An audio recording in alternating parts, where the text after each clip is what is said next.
How to make $1 million this year.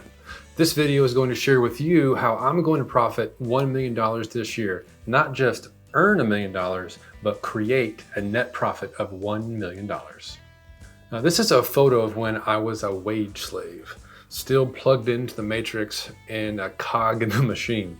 That was when I was still focused on the age-old advice of getting a degree, getting a job, and working hard to get ahead. And that's how I thought the right strategy was to get ahead in life. I'm going to share with you a little secret that strategy is for chumps. It just doesn't work anymore. The times have changed. Since that time, I bought a bunch of rental properties and started a business. And now my net worth is over a few $1 million, which is great and all, but I'm asset rich and cash poor. I've raised over $1 million in private money before. I've even bought over $5 million in property, and I've earned a respectable amount of money over time, but I've never actually brought in $1 million in cash to the bottom line in 1 year's time. I think being a millionaire isn't really as big of a deal as it used to be. Just having a net worth of $1 million isn't that high of a hurdle anymore. When I think of someone being rich, like being truly rich and having $1 million, I think of someone having $1 million in cash right now. They have liquid capital and could stroke a check for $1 million whenever they wanted to. Until you're able to do that, I don't think you're really that rich. You may be well off, but you're just not rich by modern standards. So this is how I'm going to do it, and timestamps in the description below for you to follow along. This is based on my previous experience reading a lot of books and the momentum in business that I've built from running businesses prior. So to set the stage to begin with, I have a portfolio of rental property already. They bring in around $20,000 of revenue, and my net bottom line is about $10K per month, which is what, $120K per year. And those are all managed by a property manager, and I spend something like 1 to 2 hours a month on those properties at most. And that's mostly just communicating with my property manager and answering my bookkeeper's questions and working with my accountant to file taxes. Just a normal kind of day-to-day stuff. And that's what me and my family live on. And that's great. It buys me time freedom so that I can work on other businesses. And if that's all I ever did, that would be a completely respectable way to lead your life and to spend your time. And if that's something that you want to learn how to do, I'll link up to a video on how I did exactly that. So for this experiment though, I'm not going to count any of the revenue or income towards my $1 million goal of a net income of $1 million for 1 year. I consider my salary to pay my living expenses as a true expense, and not a part of my net profit experiment. So I pay myself a W-2 salary from that company, so I'm choosing to look at that as an expense that is not net profit. And I don't plan to just willy-nilly spend this $1 million that I earned this year. I very much intend to reinvest it, but we'll talk about what I'll be reinvesting that in later. And if you're shrewd, you're probably asking, what about taxes, Paul? That's an expense too. And you are exactly right. Taxes are a legitimate expense, but I don't know exactly how much that will be yet. So I'm not going to count that. This is exactly how companies report their net income. So I'm just following along with those accounting practices. And it's called EBITDA, earnings before interest, taxes, depreciation, and amortization. And that's a measure that's used widely as a way to measure a company's financial health and its ability to generate cash. And this really what this experiment is all about is a challenge for me to generate cash. I want basically the heavens to rain down upon me and stream down showers of cash. I've got to earn it, of course, but I want to create that reality.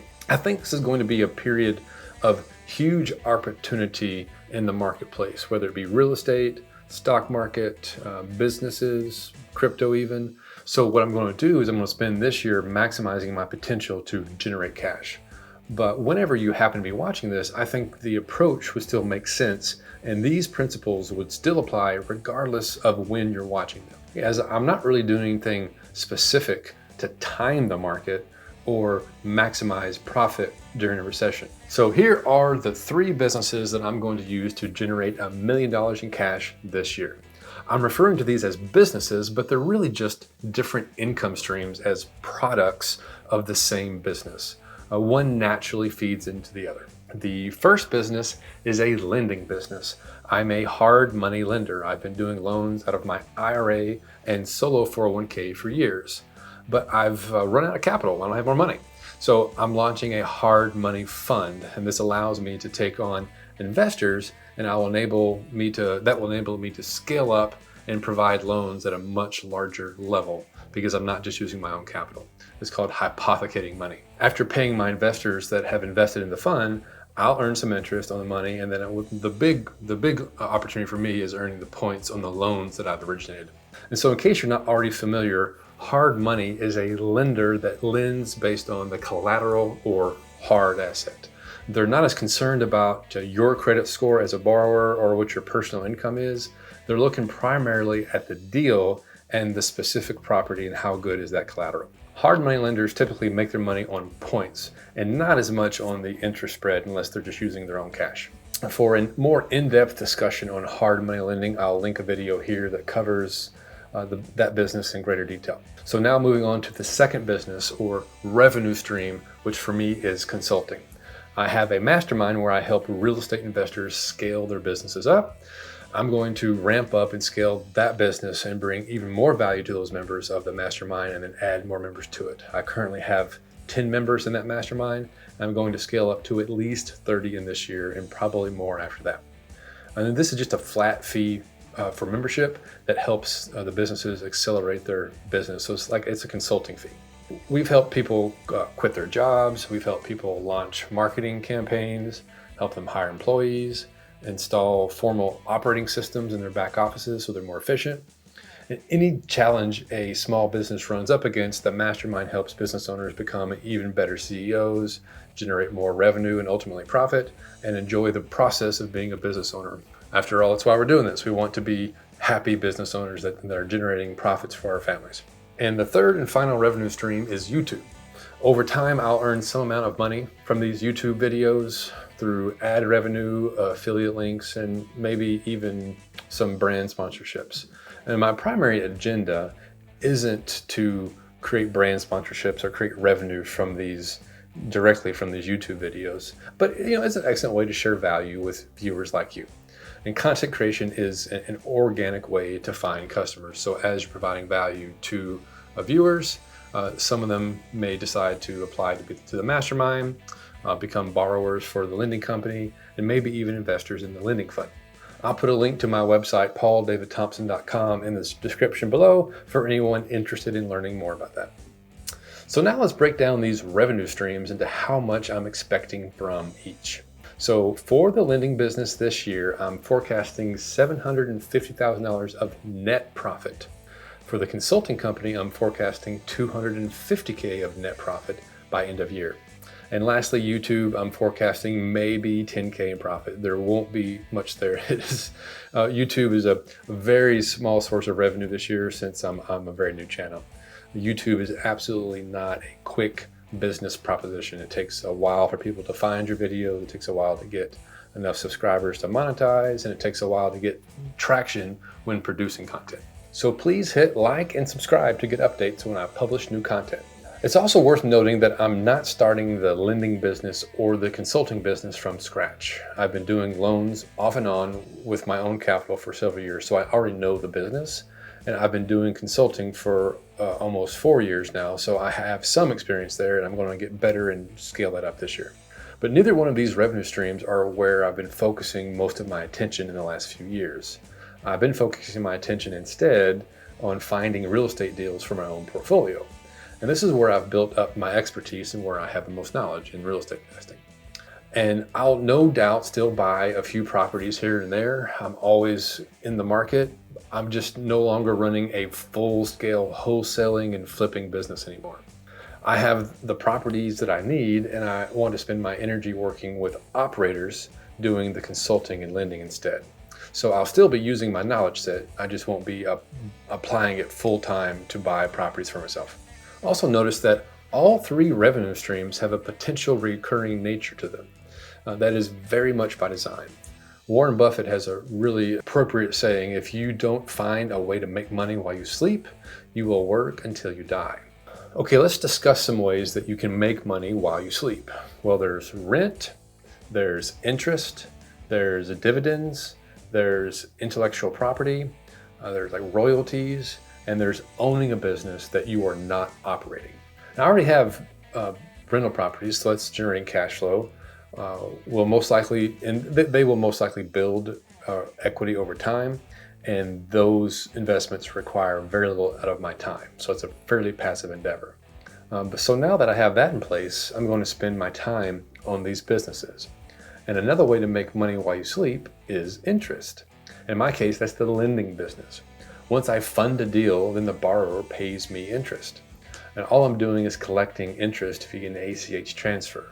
Plus, good borrowers tend to come back. So once we establish a good working relationship with each other, I see they perform on their deals and they see that I'm easy to work with.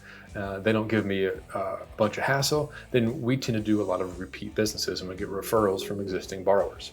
On the consulting side of the house, that's also a reoccurring income source. What I'm doing is taking the intellectual property that I've learned from running my own real estate businesses and sharing that with other investors. So members join the mastermind for a monthly fee, and members stay a part of the community for as long as they find enough value to pay the mastermind each month. Both of these businesses could be operated without me. I could just be the owner of them instead of an active participant of the company. At first, though, I'll be a very active member as I'm having to build these relatively small businesses up. But both companies could be sold one day. The lending business has intellectual property, which is clients and systems. The consulting company is effectively a membership company, so it has a book of subscribers and systems that go along with it. Not that I'm really planning on selling these companies, but I learned the lesson from growing wholesaling and flipping companies, that those are very hard businesses to sell, and it's hard to package those up because there's no repeat business and there's no book of clients that you'll be able to use again. It's just a sales and marketing company that's constantly changing, and with every transaction being a one-off, there's really not anything to buy. And lastly, YouTube has a huge recurring opportunity to it. The YouTube algorithm will continue to serve up valuable videos months or maybe even years after it's been posted. As new people find the channel, more and more people watch videos, which drives more ad revenue and affiliate revenue. But it's a long-term snowball effect. It takes a little while to get that rolling. Notice this is kind of a flywheel that I'm creating. I'm creating valuable content. I serve specific customers using existing real estate expertise, and then I'm learning more and more about the business. And I review deals, and then I provide funding. And all of this experience will provide even more opportunities for new content. So on and on it goes. And so I'm not really doing three separate unrelated businesses. It all stems from my core expertise of real estate and entrepreneurship. Then I'm going to take the capital I earn and reinvest it right back into the assets that pay me while I sleep. And everything I'm thinking about when I'm earning this capital is to figure out how I can deploy it so that it compounds on itself again. In this way, after I've built the momentum, the flywheel just keeps spinning. And if I don't have to, I don't want to, I don't have to work. Of course, I probably still will, but I'm not going to be depending on Social Security or a scrap of a return from my 401k or something. This is not to say that any of this is passive income, at least not at first. I'm still running a lending and consulting business. And of course, I'll still be creating new video content, which takes quite a bit of time, and I'll be managing employees, which takes a lot of time as well. But each of these models creates a recurring revenue and is well within my wheelhouse of expertise. So the question becomes, can I manage all the moving parts appropriately and consistently do the work it takes to get these businesses rolling and scaling and creating $1 million in net profit? So I'll be doing a lot more videos on these principles and sharing my real-time progress. So don't forget to subscribe and click the bell icon so you'll see them as they come out. And once I get $1 million of net profit per year, I won't just make $1 million of profit again each year. These businesses will compound on each other and have the capacity to scale exponentially. As more and more people find me on YouTube, YouTube revenue will grow, and no doubt some percentage of those viewers will find a need for those services that I offer. And some of those viewers will become borrowers for the loans that I offer. Some viewers will have their own real estate-based businesses that might find value in the mastermind to help them scale their businesses. And then some viewers will want the passive income from being an investor in my hard money lending fund. They could invest their capital in the fund and earn a high rate of return on their money. So I don't really have a sense of how much that potential revenue could be over time. Right now, I see the potential, and my current stretch goal is to create $1 million this year by attracting customers and continuously improving business processes. And there are 4 business principles I'm going to apply that would work for you as well. The first of which is leveraging the strengths of others. It's very hard to grow a business to $1 million a year without the help of others. So for example, I already have a bookkeeper. I've recently hired a COO, Chief Operating Officer. I have an existing loan officer. I just hired a personal admin, plus a handful of other VAs I will probably hire over the year to do specific tasks. And one of my favorite books on this topic is from Dan Sullivan, and it's called Who Not How, The Formula for Fast Track Success. It describes that successful people focus on who they need to be in order to achieve their goals, rather than on how to accomplish those goals. So you might be thinking, how could I make $1 million? That's a reasonable question to ask while you're watching this. But that's probably the wrong question. The right question is, who can help me generate $1 million this year? So my first hire was a COO. I'm an idea guy. I tend to be the visionary, but I'm not really good at getting the details taken care of. I basically need a number 2 in command who sees the vision and can help me achieve those goals. So consider that to really become mega successful, you don't need to learn skills like YouTube editing or how to underwrite a loan package or create a compelling pitch deck for a webinar. You can't learn it all. You need to find who can do that at a world-class level that's in line with your vision. This lesson, I don't think really can be overemphasized enough. Think of some of the most successful people that you've ever known of, business owners that you're super impressed with. They didn't personally do much of the work. They had a vision and attracted people to them to help them create that vision. The second principle I'm going to discuss here is getting 1% better. In Jeff Olson's book, The Slight Edge, he states the key to success is to consistently apply small, incremental improvements to various aspects of your life, rather than trying to achieve success through big, dramatic changes. I've also heard this as the aggregation of marginal gain. It's the collection of these little incremental improvements compounded on top of each other toward this big, clear vision. So James Clear is the author of the Atomic Habits book. He also emphasizes the importance of small incremental improvements to achieve long-term success. According to him, getting 1% better each day can lead to significant progress and achievement over time. These iterative improvements compound on top of each other and add up to creating significant exponential results. It's far better to focus on making small progress than trying to make big changes all at once. So for example, I'm not trying to put out the perfect video. I'm not trying to get 100,000 subs in 1 month. Instead, I'm focusing on putting out 1 video a week and then getting a little bit better with each time I do it. Moving on to principle number 3, keeping expenses down. There's a good reason I'm focusing on net profit for my goal and not top line revenue. And it's because it doesn't matter how much you make, it matters how much you keep. I have a tendency to be a bit spendy, so I've decided to be ruthless in interrogating my spending. For example, I'm switching one of my platforms that hosts my course, which costs me $99 a month, to another platform that is a one-time fee of $549, and there's no recurring cost to it. So by making that one switch, I'll be saving a little over $600 in the first year, and then $1,200 every year thereafter. Now imagine if I treated every expense with that sort of scrutiny. The impact on the bottom line could be absolutely profound. You can apply that to your personal life and to your business. This is one of the biggest problems for most business owners, is they tend to be a little bit spendy, and I am super guilty of that. So you gotta lock it down. All right, the last principle we're going to discuss here is you manage what you measure. The practice that enables you to get incrementally better Knowing your numbers and watching the budget is tracking everything and having weekly leadership meetings. This concept is from Entrepreneurial Operating System discussed by the book Gino Wickman called Traction, Get a Grip on Your Business. And the way he suggests to get a grip on your business is to have weekly level 10 meetings. And on that meeting, you go through a scorecard where each team member reports on their progress towards specific measurable tasks that align with the company's objectives. So each employee has a KPI, a key performance indicator that they're working on, and they report back to the company and to the leadership team every week on it.